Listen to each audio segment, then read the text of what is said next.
소개를 다 해주셔가지고 하여튼 아까 우리 송기정 수장님께서 이야기한 것처럼 제가 BBB 와서 너무 복을 많이 받았기 때문에 여러분도 아마 BBB 안에서 많은 복을 받을 걸로 생각을 합니다. 제가 이제 뭐 여러 가지 업무는 했지만 회사 다니면서 이제 평가라든가 그런 업무도 했었는데 결국 그 동기부여 평가 제도 만드는 거 이런 것도 역시 BBB에서 다 배운 것 같아요. 이렇게 순원과 맨투맨하고 상담하고 동기부여하고 이런 것들이 결국은 직장에서 하는 일하고 뭐 특별하게 다르지 않는 거죠. 그래서 여러분도 아마 직장 안에 이렇게 해야 될 일들을 오히려 BBB에서 더 잘 배울 수 있을 거라는 생각을 합니다. BBB에서 제가 나와가지고 그때 광화문 모임에 있을 때 자매를 만났어요. 그래가지고 결혼해서 이렇게 딸을 셋을 이렇게 두고 그래서 이제 저는 BBB가 항상 복 받는 거 BBB 하면 막 힘들고 그런 거 아까 뭐 이렇게 힘들고 그런 것들이 잘 안 느껴져요. BBB는 너무 좋은 곳, 복 받는 곳 이런 생각이 항상 들었습니다. 어떤 계기를 통해서 뭐 이제 나중에 긴 간증을 할 수도 있겠지만 이제 신학을 하게 됐고 지금은 작년부터 이제 회사 다니면서 이렇게 쭉 다니다가 야간에 다니다가 올해 5월 18일 날 저희는 이제 생일날 퇴직을 하게 돼 있어요. 참 독특한. 그래서 금방 들으니까 뭐 상반기면 6월 말, 뭐 하반기면 7월 말, 12월 말 이렇게 해야 되는데 우리는 그냥 그래서 기분이 묘해요. 생일 막 축하한다고 문자 오고 있는데 누가 또 퇴직을 뭐 이렇게 하면서 그런 이상한 기분이 들긴 하는데 어쨌든 그렇게 해가지고 31년간 이제 다니던 회사를 그만두고 제가 이제 그러다 보니까 이제 경제적인 또 계획을 또 짜야 되잖아요. 그래서 이제 집도 세를 놓고 이제 오래된 집 30년 된 이런 그런 집으로 이사 가고 경제 규모도 이제 좀 바꾸고 막 이렇게 근데 이제 막내가 이제 고등학교 1학년이어서 고등학교 근처로 이렇게 하다 보니까 또 공교롭게 이제 한강병 오래된 아파트로 이렇게 해야 좀 싸더라고요. 그래서 거기 가가지고 퇴직 후에 이사하고 이삿짐 막 정리하고 한강변을 바라보더니까 갑자기 31년 동안 직장 다니면서 있었던 일들을 다 잊어버릴 것 같더라고. 그래서 책으로 써야 되겠다 하고 2주간에 걸쳐서 막 우리 송기정 수장님 만났더니 아까 그 이야기 했잖아요. 그 이야기에 피를 받아가지고 나도 한번 정리해보자 하고 30년을 막 정리했어요. 그래가지고 명작이다. 책으로 내야 되겠다. 나중에 근데 이제 그때 기분은 꼭 낼 것 같이 너무 잘 썼다 이렇게 했는데 지금 생각해 보니까 유치하더라고. 2주간에 무슨 그래서 나중에 좀 한 3년간 더 정리하고 해야 되겠다. 지금은 뭐 이렇게 했는데 그냥 에세이죠. 30개 넘는 에세이를 한 2주간에 걸쳐서 직장 생활하고 연계해 가지고 썼는데 어쨌든 근데 이제 그래도 이게 진짜 중요한 것만 생각난 거예요. 안 중요한 것들은 나중에도 생각나면 쓸 수도 있겠지만 어쨌든 그런 시절을 보내고 있습니다. 그래서 한강변을 이렇게 아침에 이제 묵상하면서 이렇게 달리는 것으로 하루를 또 시작을 합니다. 집에서 나오면 동작대교까지가 3km예요. 왕복 6km. 기분 좋으면 이제 반포대교까지 가면 4km인데 왕복 8km죠. 뛰는데 거기 보면 이제 주변에 보면 여기 땅에 걸으시는 분도 있어요. 맨발 걷기. 그래서 저도 나중에 처음에는 이상하다 생각하다가 나도 한번 해보자 고 맨발 걷기도 한번 지금 하고 있는데 달려가 가지고 올 때는 맨발로 걸으면서 오는 뭐 그런 코스를 밟기도 합니다. 그래서 저를 뵙고 얼굴이 너무 좋다고 아마 제가 아침에 막 달리고 묵상하면서 이렇게 하니까 너무 좋은 것 같아요. 그래서 달리다가 노들섬을 보면 정말 초라하잖아요. 노들섬이 초라한데 제가 거기에도 그 수필에도 한 꼭지로 노들섬 해갖고 쓴 거죠. 노들섬에 가면 너무 쉬기가 좋은 곳이에요. 구경할 건 없지만 노들섬에 딱 쓰는 순간 주변 경치가 너무 멋진 거지. 자기는 너무 낮으면서 주변을 빛나게 하는 거. 또 그렇게 제가 썼어요. 그래가지고 명작이다. 근데 이거 책으로 내려고 하니까 너무 이게 유치하고 내 이야기만 쓴 것 같고 야, 아니다. 나중에 하자 하고 이제 지금 접었습니다. 근데 어쨌든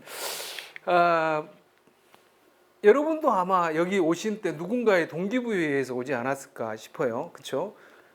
야구 이대호 선수는 뭐 어제 텔레비전 보니까 무슨 할머니가 너무 이렇게 사랑해 주셔가지고 할머니에게 자기를 보여드리려고 야구를 그렇게 열심히 했다고 누군가의 동기부여를 통해서 아마 여러분도 여기 있지 않았을까. 그렇죠? 예, 그랬을 것 같아요. 그래서 인류 역사상 이제 동기부여를 한 사람 중에 왼쪽이 이제 알렉산더 대왕인데 이분이 이제 자기 그 마케도니아 젊은 청년들의 가슴을 뛰게 해가지고 어쨌든 사람이 걷는 곳은 다 정복하자 이렇게 동기부여를 한 거예요. 고린도에서 연설을 한 거죠. 막 사람들에게 우리가 한번 사람 사는 모든 곳으로 한번 정복해 보자. 뭐 이렇게 하고 이제 시작을 한 거죠. 그래서 하여튼 자기가 할 수 있는 모든 것을 정복은 했어요. 근데 33살에 이제 예수님하고 비슷한 나이죠. 죽었어요. 근데 뭐 여러 가지 설은 있는데 그 중에 한 설이 이제 모기에 물려서 말라리아에 의해서 죽었다. 힘으로 칼로 세계를 정복하려고 했던 사람은 초라한 모기에 의해서 죽었는데 엠마오로 가는 두 제자가 낙심해 가지고 가고 있었죠. 예수님이 돌아가셨으니까. 그때 예수님이 이제 나타나시잖아요. 길에 나타나셔 가지고 구약 성경을 통해서 이제 이루어질 일, 하나님 나라에 대해서 예언된 것을 성취한 거라는 걸 잘 설명했더니 우리 한번 같이 말씀 한번 읽어볼까요? 시작. 그들이 서로 말하되 길에서 우리에게 말씀하시고 우리에게 성경을 풀어주실 때 우리 속에서 마음이 뜨겁지 아니하더니.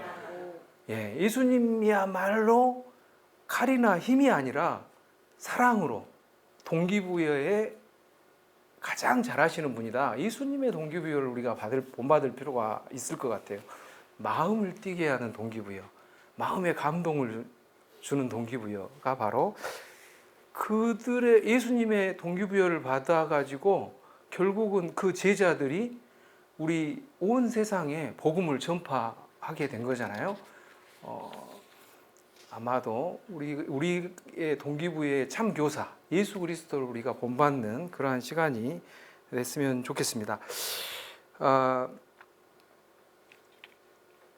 목표 달성에 대한 성경적 방법을 우리가 목표 달성을 위한 성공적 방법은 동기부여하는 것인데 우리 한번 강의의 목적을 한번 같이 읽어보겠습니다. 시작. 순장으로서 사역함에 있어서 순원들을 어떻게 동기부여할 것인가에 대한 기본적인 원리를 이해하고 이를 사역에 적용하도록 돕는 데 있다. 예, 그럼 기도하고 시작하겠습니다. 하나님 아버지, 저희들을 일터 선교사로 불러주신 것을 참으로 감사합니다. 일터 선교사로 직장 안에 살아가면서 저희들에게 맡겨진 순원들을 잘 동기부여하는 순장이 되기를 원합니다. 이 시간 부족한 저를 이렇게 말씀을 전하게 세우셨사오니 성령 하나님 저와 함께 해주시고 또 우리 사랑하는 수강생들에게 훈련생들에게 하나님께서 정말 은혜를 더해 주셔서 오늘의 말씀을 잘 이해하고 또한 삶 속에 잘 적용할 수 있도록 마음문을 먼저 열어 주시옵소서. 감사드리며 예수님 이름으로 기도합니다. 아멘. 네. 교재에 보면 사례가 있는데 그 사례를 잠깐 보시면 좋을 것 같아요. 이제 비항공기를 제작하는 회사에서 있었던 사례들이 나와 있는데 그 사례를 보시면서 어떻게 불량률을 이렇게 줄이게 됐는지 한번 잠깐 보시면 좋을 것 같아요. 한 1분 정도 시간을 드릴 테니까 쭉 보시고 어떻게 불량률을 줄였는지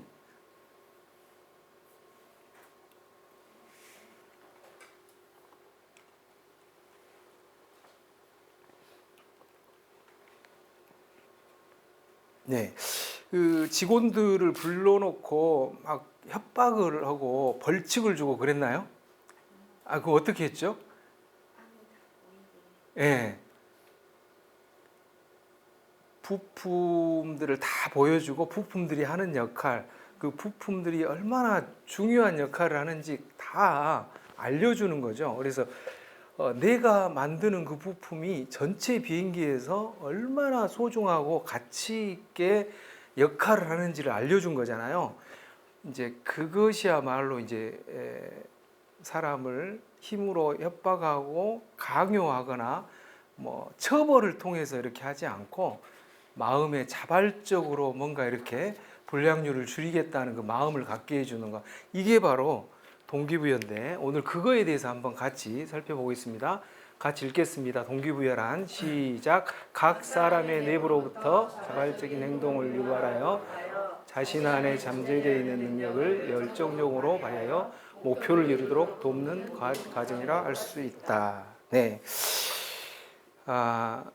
우리 내부로부터 행동을 유발하는 것, 이게 이제 동기부여인데, 누구를 만나느냐?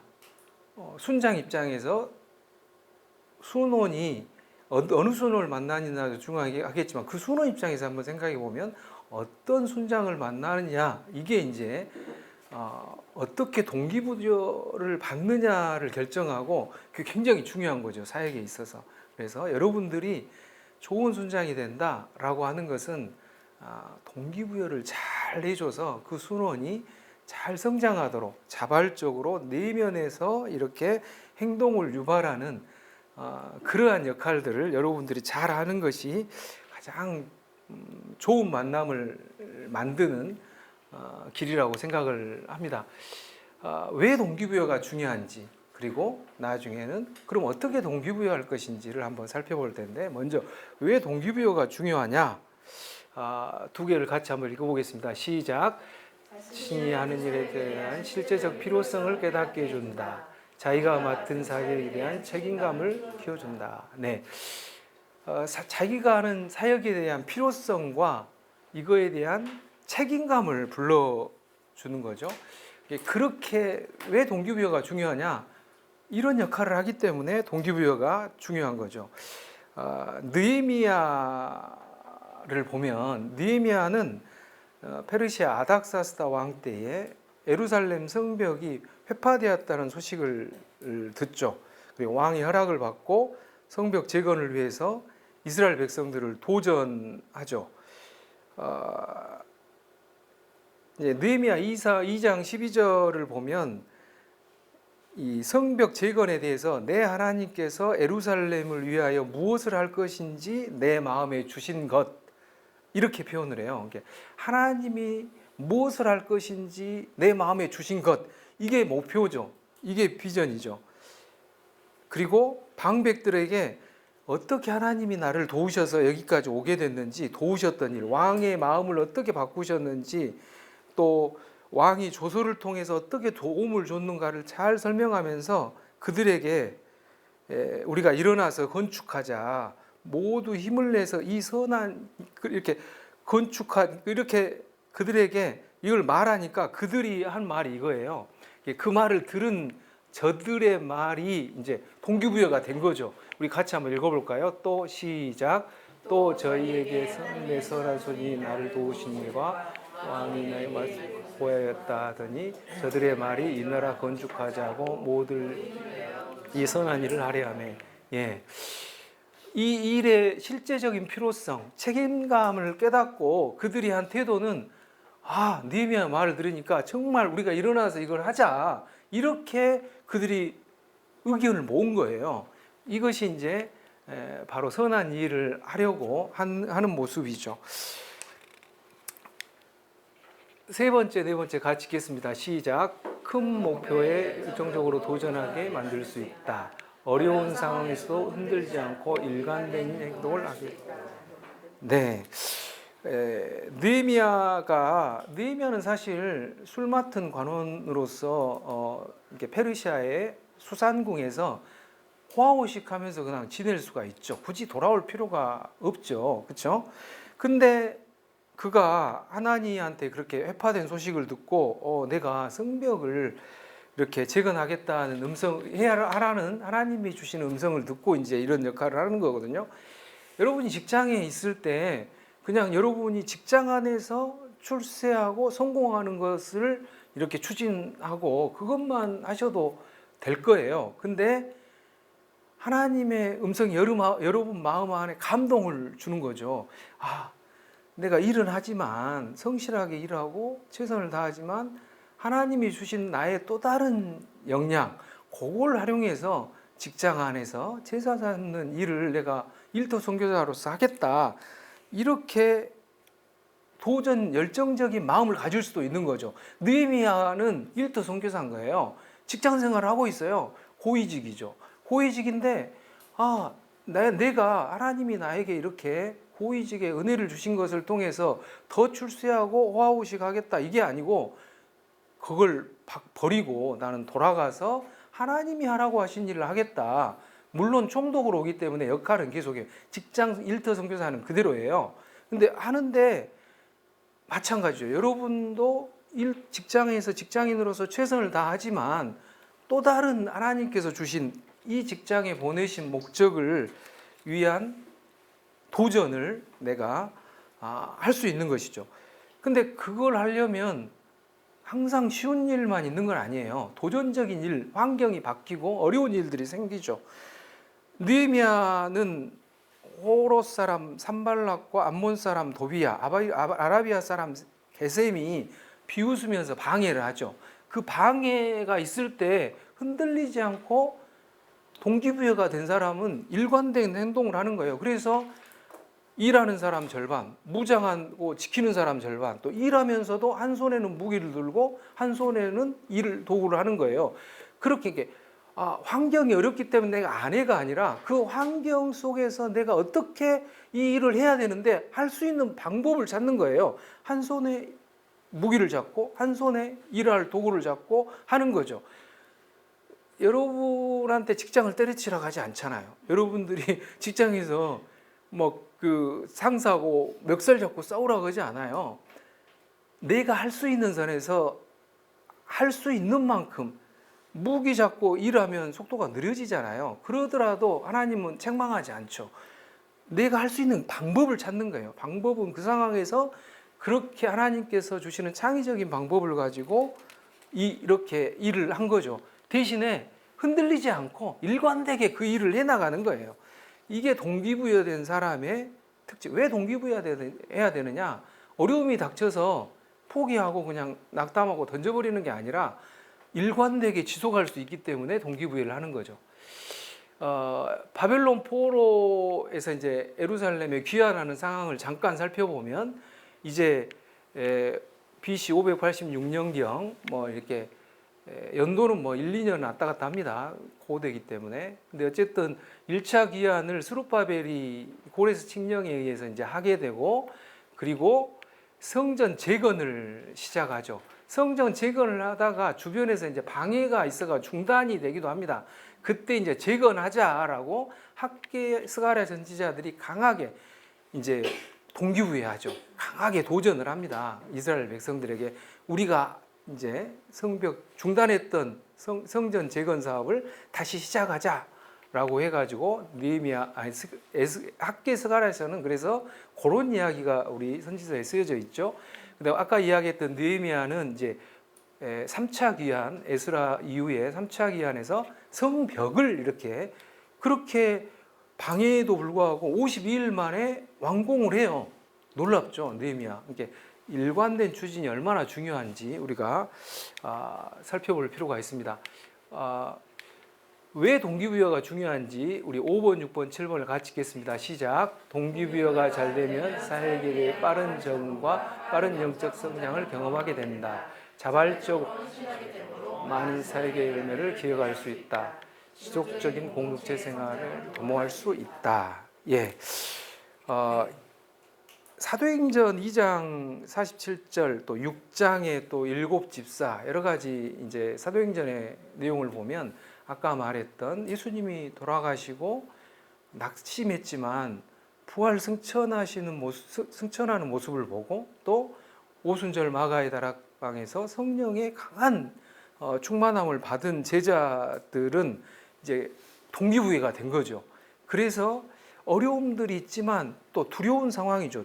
죽임을 당할 수 있는, 예루살렘의 환경은 예수님을 죽이는 환경이기 때문에 그때 전도를 하는 상황은 위협 속에 있는 상황이죠. 그럼에도 불구하고 내가 본 것, 또 하나님이 하라고 한 것을 나는 사람의 말에 의해서 중단하지 않겠다고 하면서 베드로와 요한이 강하게 복음을 전하잖아요.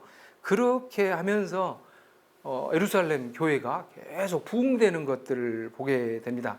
몇 가지 위협 도전이 있었지만 그런 것들을 잘 해결하고 계속해서, 그래서 주께서 구원받는 사람을 날마다 더하셨다. 하나님의 말씀이 점점 왕성하여 예루살렘에 있는 제자의 수가 심히 더 많아졌다. 이렇게, 즉 동기부여가 된 사람들, 방해가 있고 위협 환경이 있지만 그럼에도 불구하고 일관되게 추진하는 가운데 우리가 얻을 수 있는 것은 빠른 성장, 또 사역의 열매들, 예루살렘 공동체의 놀라운 성장들을 경험하게 된다는 것이죠.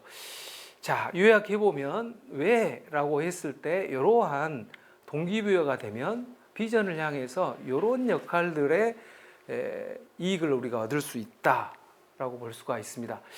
여러분의 교재에 한 사례가 있었는데 한번 잠깐 보시죠. 그 사례에 보면 아까 우리 송기정 순장님께서 나눴던 그건 아니고요. 이것은 이제 직장을 그만두겠다고 하는 분이 있어요. 이랬을 때 어떻게 이 사람을 동기부여할 건지, 팀장이 하는 일은 뭐 이제 일을 좀 줄여주겠다 이 정도인데 결국 어려움에 봉착하고 동기부여 전문가에게 이제 요청을 했을 때 어떻게 동기부여했는지 한번 잠깐 보시고 말씀을 해주시면 좋을 것 같습니다. 자, 이 팀장이 상담한 내용 중에 가장 중요한 요소는 뭐죠? 이 여직원이 그만둔다고 했을 때 이 동기부여 전문가인 이 팀장의 이 동기부여 요소 뭘까요? 한번 누가 말씀을 해주시면 좋을 것 같습니다.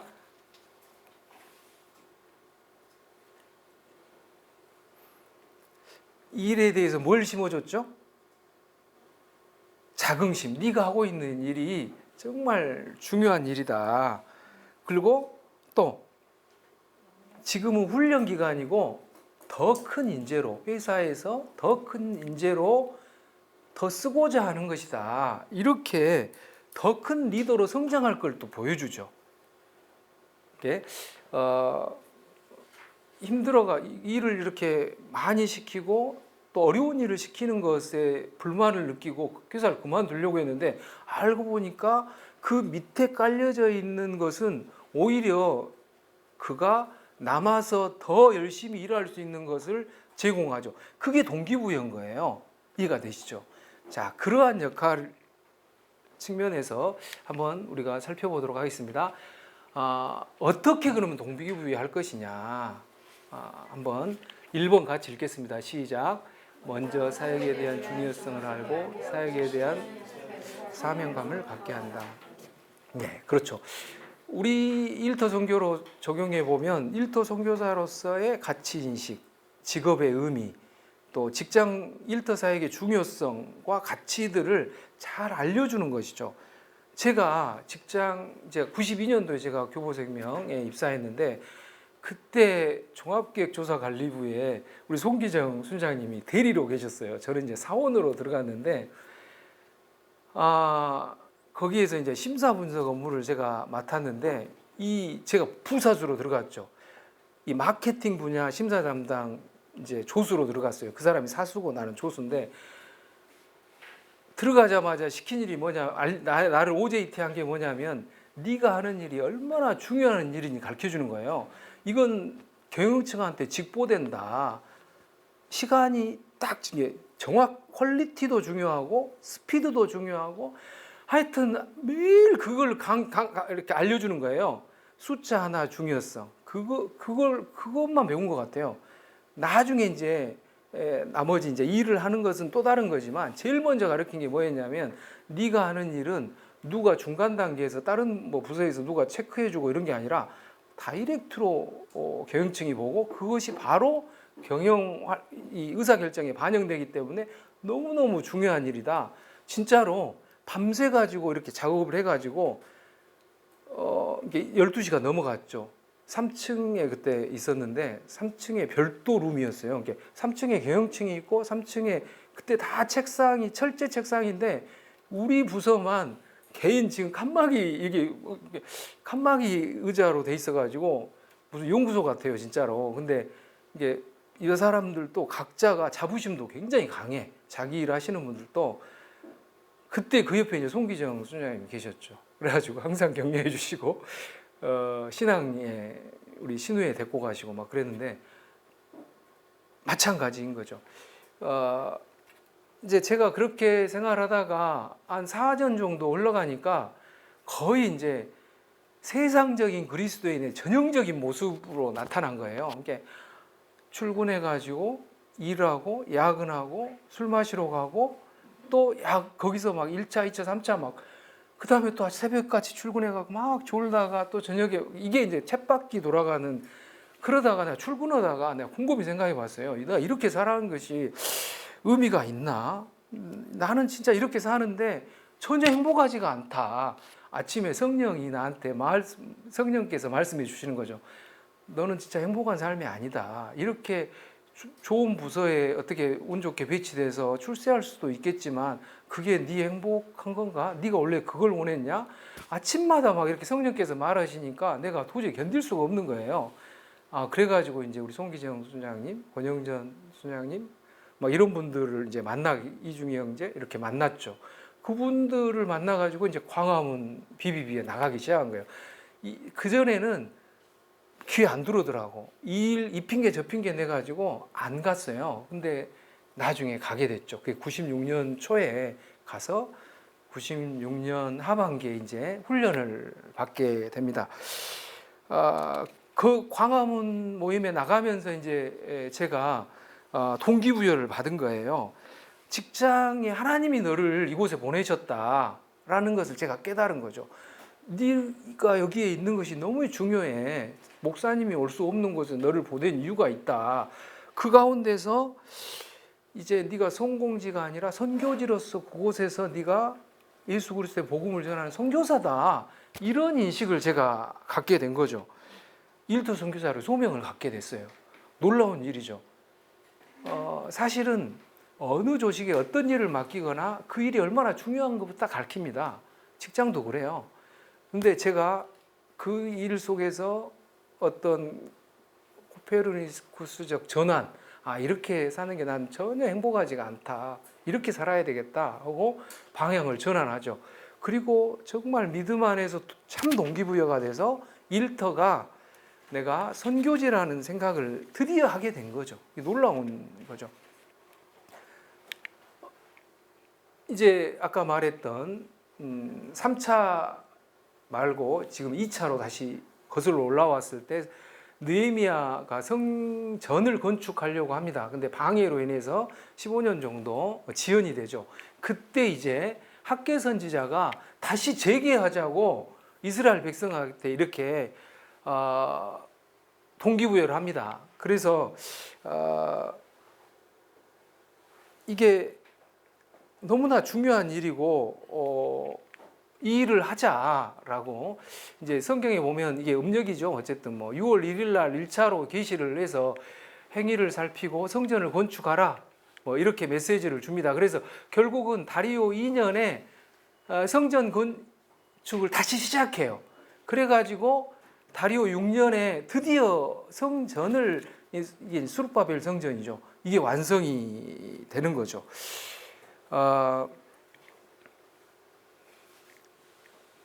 이때 이제 내 행위를 살피라라는 말로 동기부여를 시작을 합니다. 내가 해야 될 일이 얼마나 중요한지. 근데 중요한데 성경에 보니까 여호와 이제 백성이 말하기를 이렇게 말해요. 학개서 1장 2절에 보면 이 백성이 말하기를 여호와의 전을 건축할 시기가 이르지 않았다. 이렇게 말해요. 백성들은 여호와의 전을 지을 때가 아니다. 우리가 살 집도 없다. 우리가 정말 여기 온 사람들은 자기 바벨론의 생업을 다 버리고 생활 터전을 버리고 지금 일로 온 거잖아요. 믿음이 좋은 사람들이에요. 근데 와서 보니까 야, 일단은 뭐 방해도 있어가지고 중단된 거 일단 우리가 먹고 살 내 집을 먼저 만들고 그 다음에 성전을 하자. 일단 우리가 먼저 살아야지 뭐 이런 거죠. 그때 이제 3절에 보면 여호와의 말씀이 학개에 임해서 하신 말씀은 뭐냐면 너희가 이때에 판벽한 집에 거하는 것이 옳으냐. 지붕이 좋고 이렇게 나무로 잘 된 집이죠. 판벽한 집에 거하는 것이 옳으냐. 이렇게 하나님의 관점이에요. 이것은. 그러므로 이제 만군의 여호와가 이같이 말하노라. 너희는 너희의 행위를 살펴라. 너희의 행위를 살필지니라 라고 이렇게 이야기합니다. 그래서 모든 백성이 결국은 여호와께서 스알델의 아들 유다 총독 스룹바벨의 마음과 여호사닥의 아들 제사장 여호수아의 마음과 남은 모든 백성의 마음을 감동시키셔 가지고 결국은 그들의 전 공사를 하게 했다. 그래서 이제 이거의 중요성이나 필요성을 깨닫게 하는 것은 나의 관점에서 보는 것과 하나님의 관점에서 보는 것을 이렇게 구분시켜 주는 게 굉장히 중요하다. 내 관점에서는 내가 지금 청년들이 뭐예요? 영끌에서 집 사는 게 우선이잖아요. 그래서 모든 활동이 뭔가 돈을 벌어서 내가 살만하게 이렇게 하는 게 1순위예요. 젊은이들이. 우리 둘째가 대학에 1학년 들어갔더니 2학년 때 학과를 정한대요. 근데 1학년 때 과가 없어. 친구가 없대요. 그리고 과를 학점순으로 정하기 때문에 다 공부하는 거예요. 이게 더 친구가 없는 거죠. 그냥 목표가 좋은 과, 좋은 과 가는 것은 좋은 직장. 그래서 돈 벌어서 내가 나만의 삶을 살고 싶은 게 이제 어떻게 보면 젊은이들의 욕구죠. 어쨌든 그 속에서 하나님의 관점에서 그러면 진짜 그래. 내가 보니까 내가 지금 사역에 참여할 시기는 아닌 것 같아요. 지금 내가 지금 일단 승진하고 이렇게 말할 수 있잖아요. 집 장만하고 일단 내가 어디에 분양은 좀 한번 해보고 뭐 이렇게 말할 수 있는 거죠. 근데 이제 2번 같이 읽겠습니다. 시작. 목표를 명확히 제시하여 구체적 책임감을 갖도록 하자. 그래서 학계의 선지자는 목표를 명확하게 정해요. 너희는 산에 올라가서 나무를 가져다가 성전을 건축하라. 목표가 성전 건축인 거예요. 성전을 다시 솔로몬 성전 파괴된 것을 다시 재건하는 거죠. 재건하는데 이 목표와 함께 제시하는 게 뭐냐면 책임감을 갖도록 해주는데 하나님이 어떻게 생각하시냐면 이게 하나님이 정말 기뻐하는 일이다. 이렇게 하면 하나님이 영광받을 일이다. 이렇게 알려준 거죠. 이게 이제 이 목표를 명확히 제시하면서 책임감을 갖도록 학계 선지자는 해준 거죠. 이제 무엇으로도 핑계하지 할 수 없게 하는 것, 그게 이제 우리의 각자의 사명이잖아요. 우리가 이제 일터 선교사, 재생산하는 순장으로 우리가 성장해 나가야 되는데 우리가 순장으로서 해야 될 역할이 있죠. 개인적인 영적 성장을 통해서 또 하나님과의 관계도 돈독히 하면서 전도와 양육을 통해서 재생산에 이렇게 순원들이 참여하도록 하는 것, 그 속에서 명확한 목표를 제시하고 그 일을 통해서 하나님의 관점에서 하나님이 얼마나 기뻐하시는 일인지, 하나님의 영광을 돌리는 일인지 명확하게 우리가 알려줄 필요가 있는 것이죠. 세 번째 같이 읽겠습니다. 시작. 목표를 달성하기 위해 자신의 부족한 역량을 키울 수 있도록 도와줘라.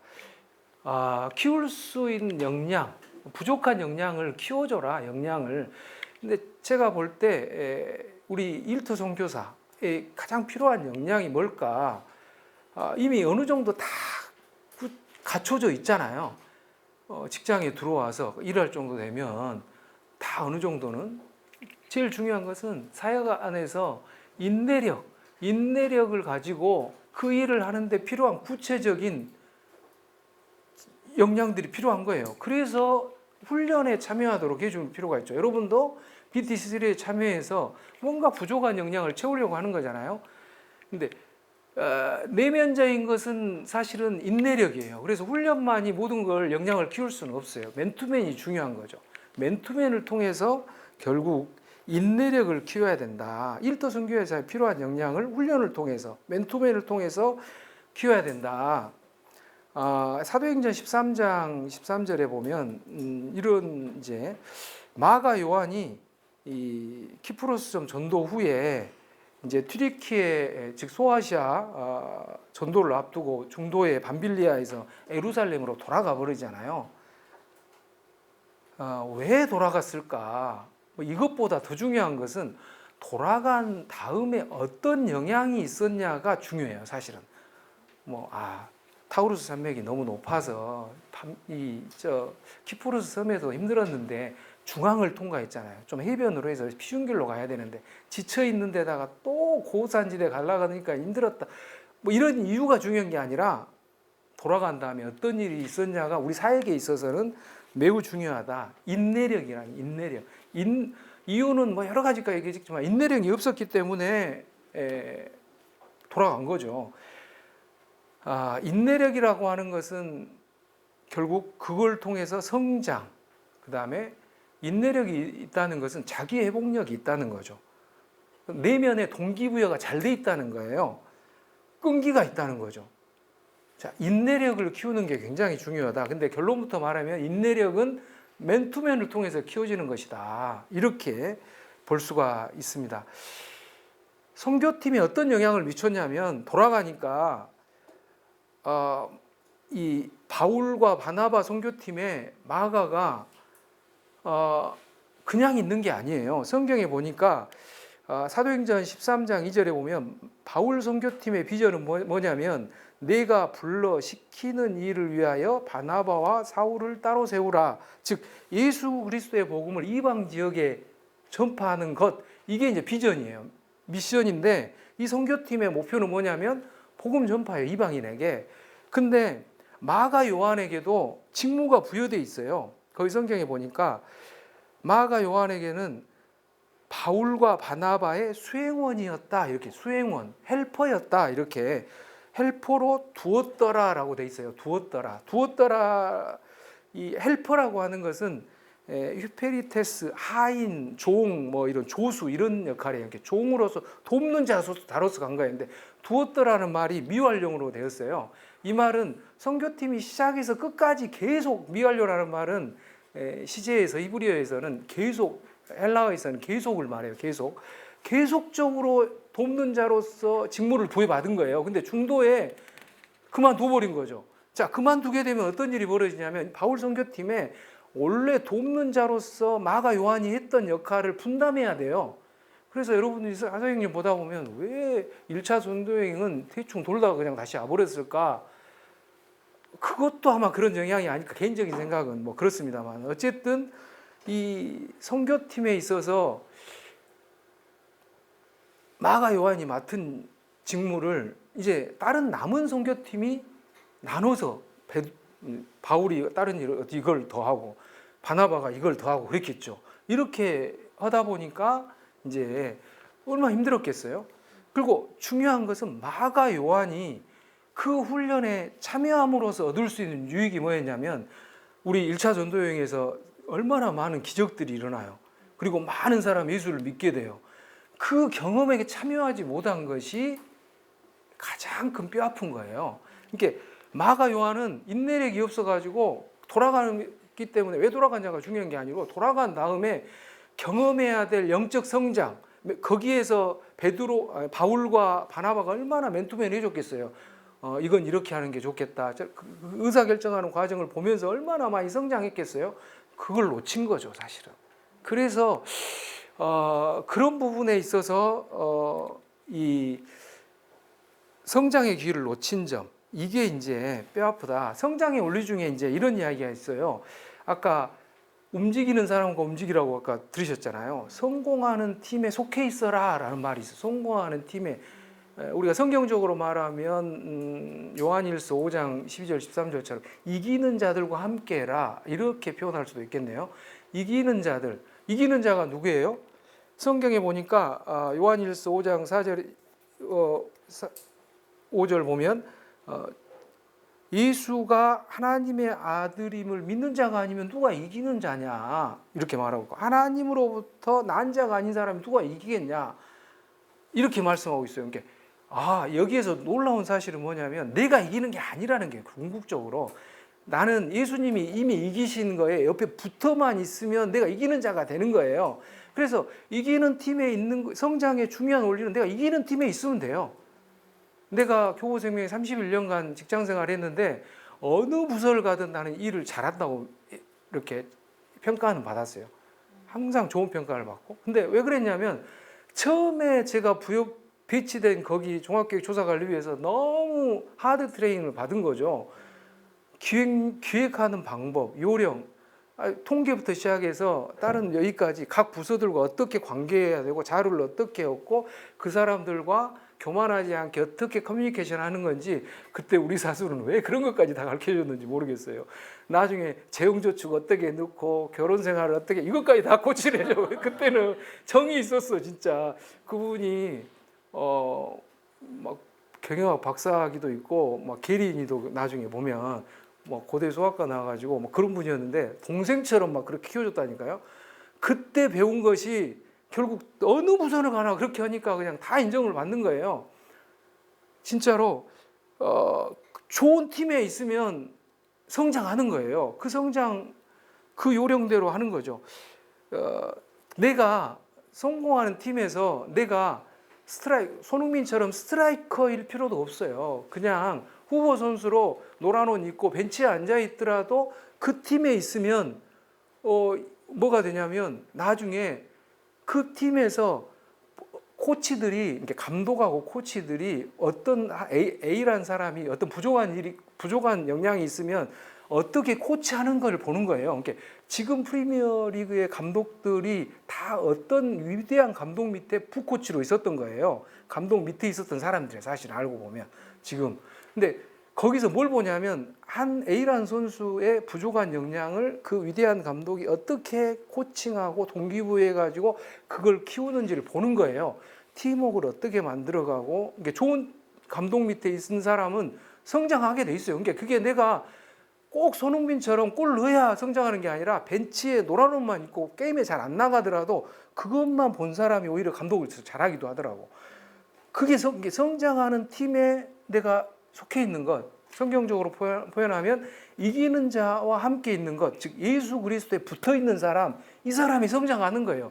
BBB에 붙어 있는 것, 이게 여러분이 이 안에서 어마어마한 성장을 경험하는 거예요.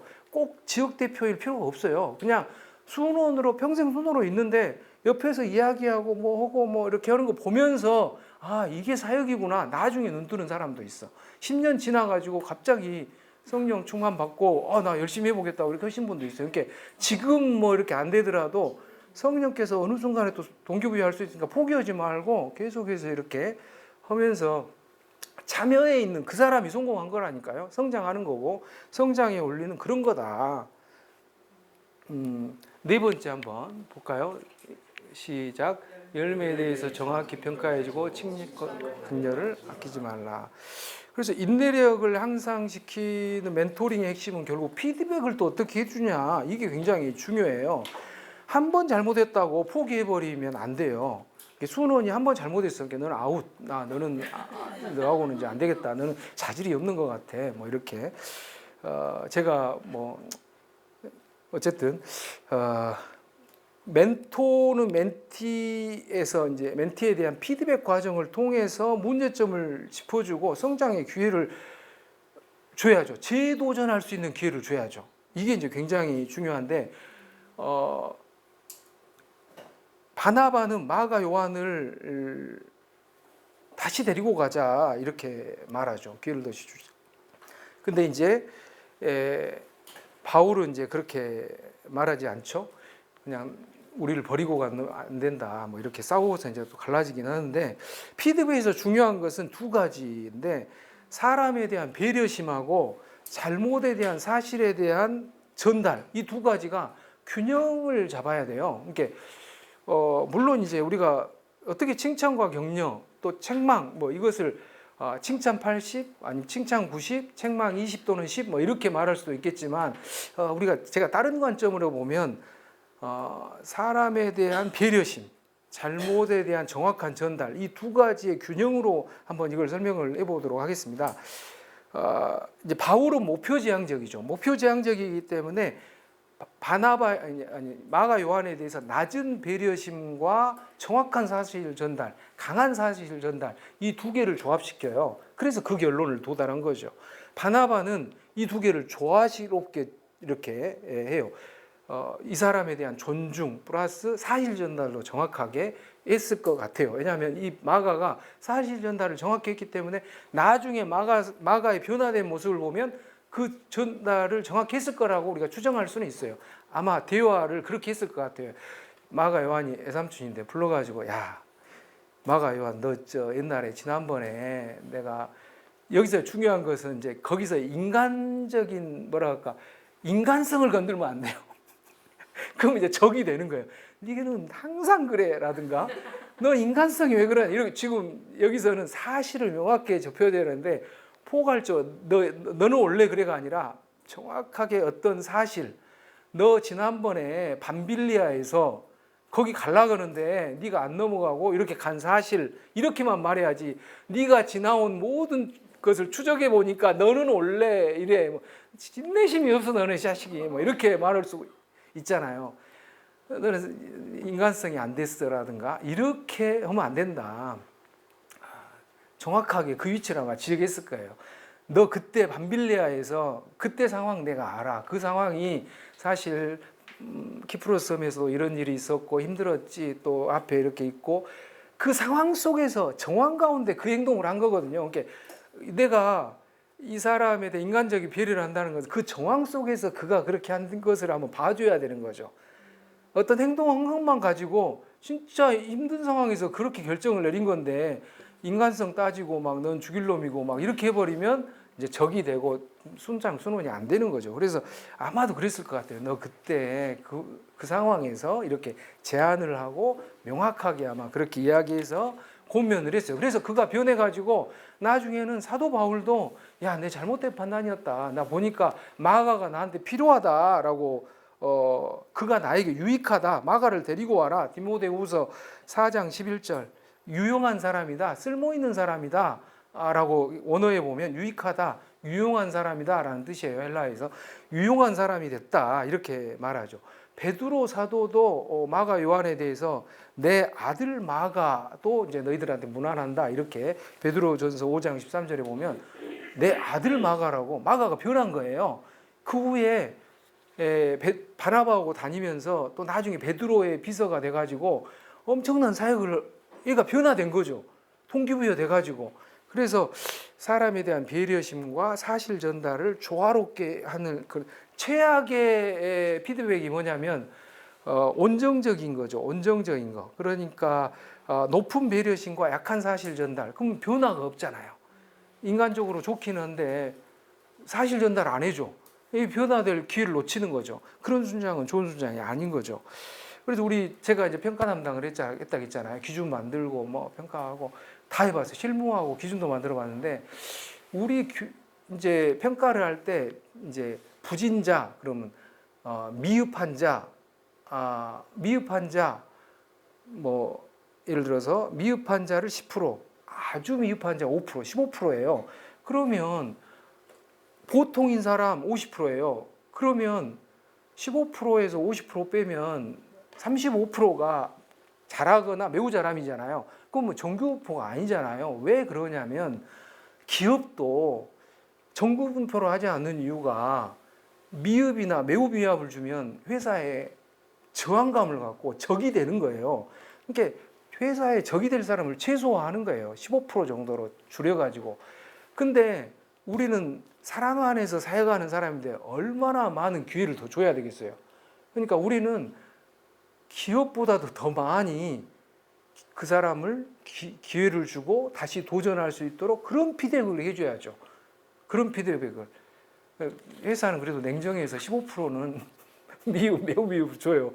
그러더라도 15%가 35%보다 정규 불균형적으로 잘한 사람을 많이 준다니까요. 기업도 머리를 굴려서 이 조직 전체를 운영하려면 적대적인 세력을 최소화해야 된다는 생각을 하는 거예요. 우리는 사랑 안에서 우리가 얼마나 순원들에게 더 기회를 많이 주고 도전할 수 있어요. 그러려면 좋은 피드백을 해줘야 돼요. 좋은 피드백. 맨투맨의 핵심, 인내심을 갖도록 해주는 거죠. 그래서 정확한 평가, 칭찬, 격려, 책망은 아까 정확성이 또 필요도 하다. 이렇게 제가 말씀을 드립니다. 5번 같이 읽겠습니다. 시작.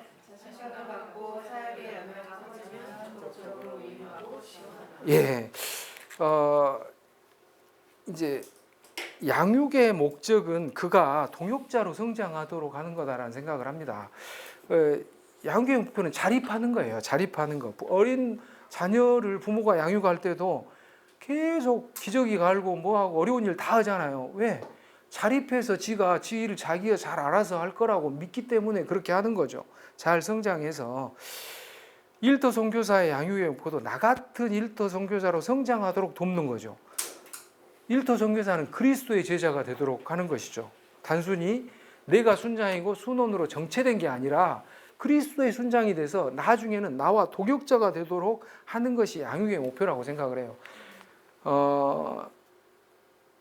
그래서 저는 이제 순원들하고 이제 양육하고 할 때 결국은 순원들의 장점들을 많이 보려고 했어요. 순원들이 제가 보기엔 저보다 낫더라고, 다 보니까.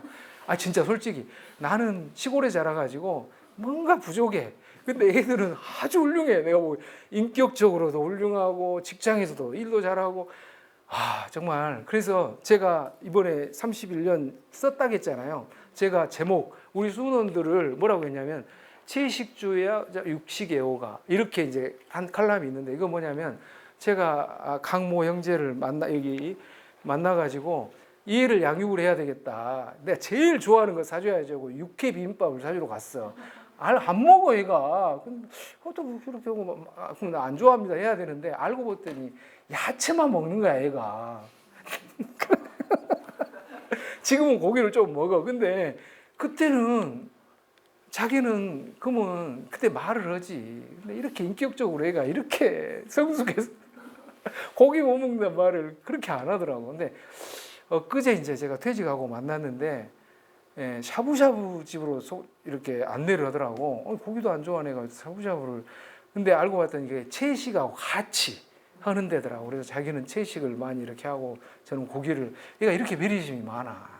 그래서 제가 이제 제목에 채식주의자와 육식애호가 육회 비빔밥 내 제일 좋아하는 거 사줬어.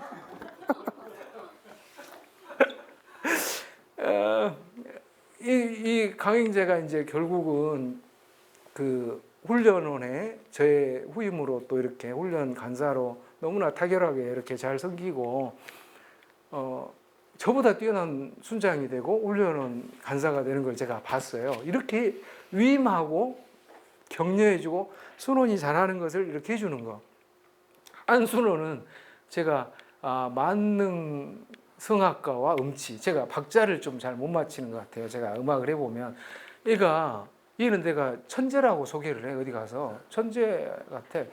진짜로 얘가 원래는 성악을 하고 싶어갖고 베이스 음대에 진학을 했어요.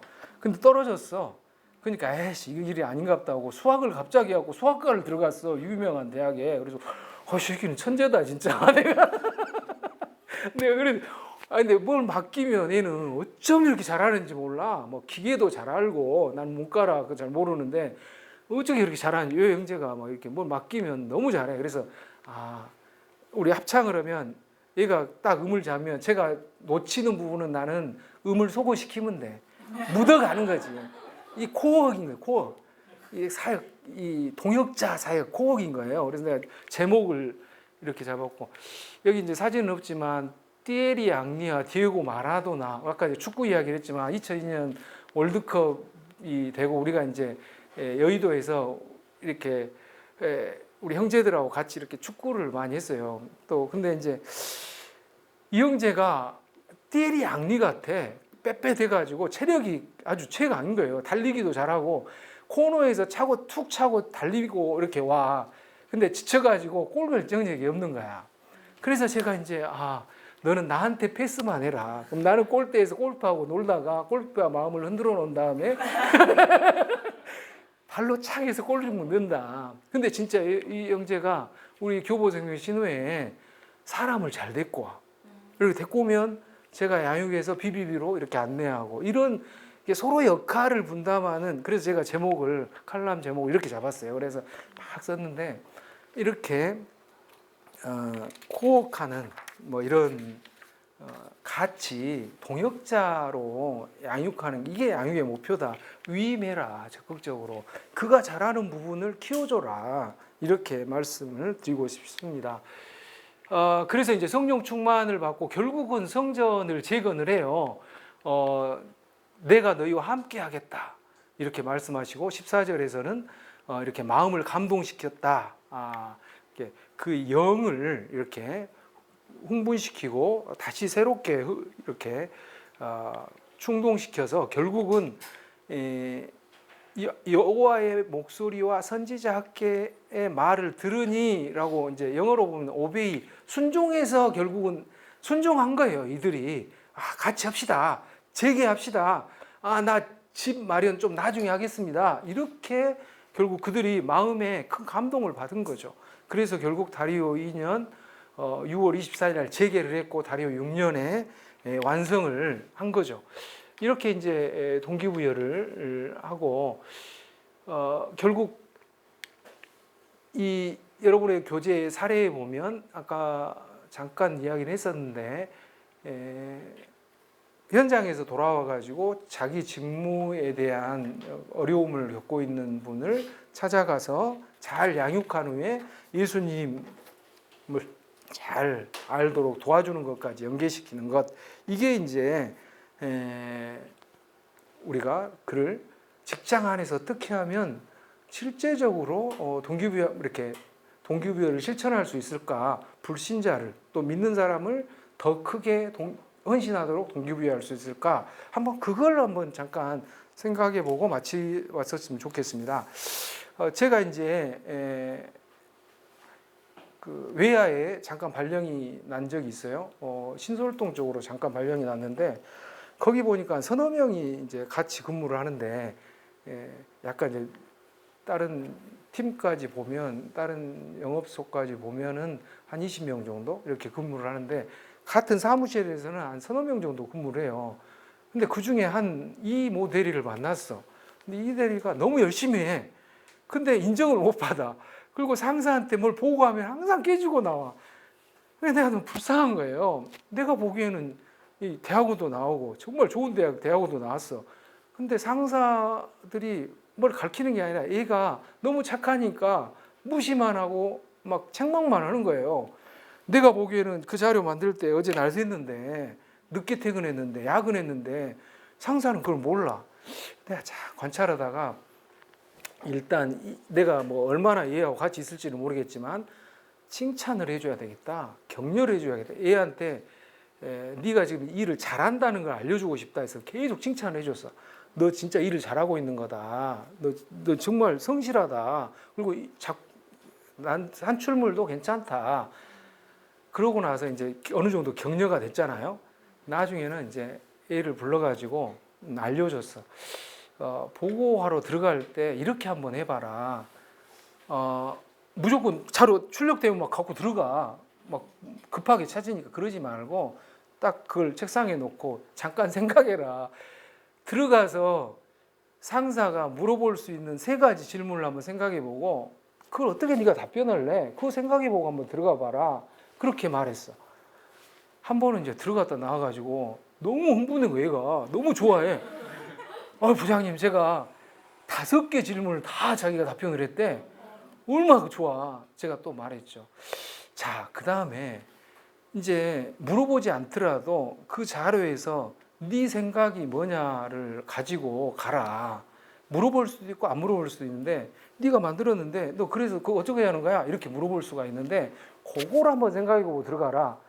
그래서 이렇게 보고를 했는데 그 아까 몇 가지 질문, 세 가지, 네 가지, 다섯 개 질문을 네가 답변을 했다. 그런데 그걸 네 의견을 안 물어보면 잠깐 나와라. 나올라가다가 문을 잡으려다가 잠깐 돌아서 근데 단장님 제 생각에는 이렇습니다. 이렇게 말해봐라. 물어보면 답변하고 얘가 그냥 인정을 받기 시작하는 거예요. 그래가지고 나중에 이제 제가 이제 저는 본사로 다시 왔어요. 다른 본부로. 계속해서 중간에 신설동하고 광화문 사이에 중간에서 만나서 점심을 해. 점심 먹으면서 이렇게 또 교제를 해. 이제 거기서 제가 성경 공부를 계속 했죠. 근데 제가 이제 승진을 놓고 기도하고 부서 이동을 놓고 기도하고 막 했는데 결국은 얘가 계속 인정을 받아가지고 평가도 잘 받고 그래가지고 부서도 자기가 원하는데 감사팀을 지원했는데 부서 이동도 되고 거기서 과장으로도 승진하고 얘가 그래가지고 이제 제가 우리 이경환 형제한테 아까 이야기해가지고 BBB에 옛날에 제가 있을 때는 데리고 나왔는데 다시 한번 연결을 시켜줬어요. 그래서 좀 오류 모임에 나올 수 있도록 하라고 이렇게 뭔가 이렇게 직장 안에서 그냥 만난 사람에게 아무 교회도 안 다니는데 복음을 이렇게 전하고 나누고 직장에 가진 문제도 해결해 주면서 그것을 우리니까 할 수 있는 거죠. 우리니까 이제 여기에서 양육에 대한 동기부여에 대한 기본적인 것을 배운 우리는 그게 가능하다라고 볼 수가 있습니다. 마지막으로 그러면 우리가 직장 속에서 동기부여할 때 또 내가 직장 사역을 할 때 일터 사역을 할 때 도대체 내가 뭘 해야 되는 거냐? 한번 히브리서 11장 5절을 같이 읽겠습니다. 5절 6절 시작. 믿음으로 여러분 죽음을 보지 않고 우겨졌으니 하나님을 의심으로 다시 보지 아니하였습니다. 그로 우겨지기 전에 하나님을 기쁘시게 하는 자라는 증거를 받았느니라. 믿음이 없이는 하나님을 기쁘시고 하나님께 나가는 자는 반드시 그가 진 것과 그가 자기를 찾는 자들의 상 주시를 위하여라. 그래서 동기부여할 때 야 너 어마어마한 것을 해야 된다 이렇게 이야기하면 부담스러워서 누가 그걸 동기부여가 되겠어요? 아까 학계가 했던 것처럼 하나님이 기뻐하시는 일이라고 야 우리가 뭐 어마어마하지 않은 게 아니다. 사실 진짜 그러더라고. 제가 회사 그만두고 이렇게 주변에서 만나보니까 저는 정말 너무 행복한 시간을 보낸 거예요. 사실은 경제적으로 아니 대기업에 직장 생활을 31년 했다는 것 자체가 어마어마한 복이에요. 사실은 그런 사람이 주변에 없어 보니까 내가 이제 직장 그만두고 이렇게 만나보니까 이런 사람이 없는 거예요. 근데 나는 직장 다닐 때 어쩐 줄 알아요? 좀만 힘들면 너무 힘들어요. 진짜 막 하나님께 막 그렇게 기도했어. 나 진짜 힘들다고. 근데 그게 힘든 게 아니었어. 알고 보니까 너무 복 받고 있는 거였던 거지. 사실은 진짜 어마어마한 복을 받고 있는 거지. 내가 해야 될 것은 너한테 그거 다 포기하고 뭐 어마어마한 거 하라는 게 아니라 하나님 기쁘시게 하는 것을 하라는 거예요.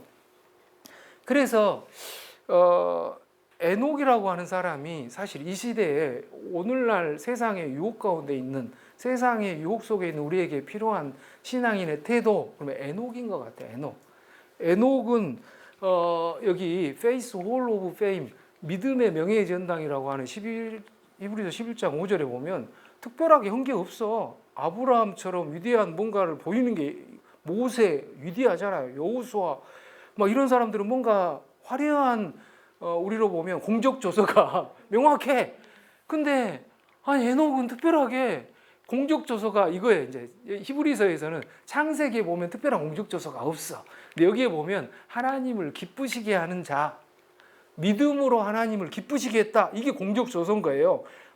자세히 보니까 어떤 믿음이었냐면 하나님이 계시는 것 그리고 자기를 찾는 자들에게 상 주시는 자라는 것을 이 에녹이 믿었다는 거예요. 그래서 그것을 하나님이 기쁘시게 한 거예요. 무슨 어마어마한 일을 해가지고 하나님이 너 지금 위대한 일을 했구나 이게 아니고 에녹은 진짜로 하나님이 기쁘시게 하는 자라는 이제 공적 조서의 내용을 보니까 하나님 계시다는 걸 믿었어.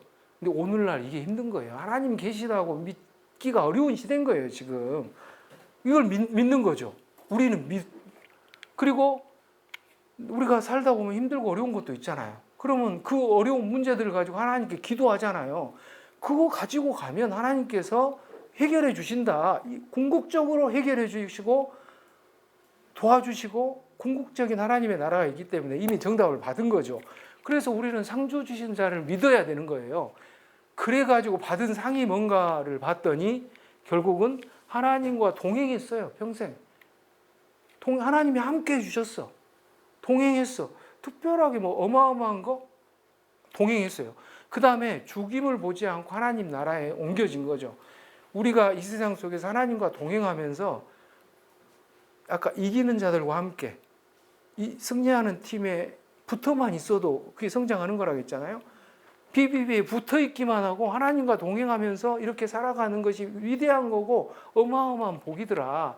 그래서 유다서의 핵심은 뭐냐면 이 험난한 세상에서 이런 사람들이 판치고 있잖아요. 자기 지위를 지키지 않은 천사들, 소돔과 고모라 같은 또 돈을 탐하는 발람, 이 고라의 폐역, 이게 오늘날을 상징하거든요. 오늘날 이 세상을 상징해요. 이 세상 가운데서 자리를 좀 지켜라. 에녹이 바로 자리를 지킨 자인 거예요. 믿음을 가지고 자기 자리를 지킨 자로서의 세상을 살아간 거예요. 에녹인 거죠. 그래서 동기부여할 때 어마어마한 거라고 이렇게 하지 말고 하나님이 기쁘시게 하는 거다. 이게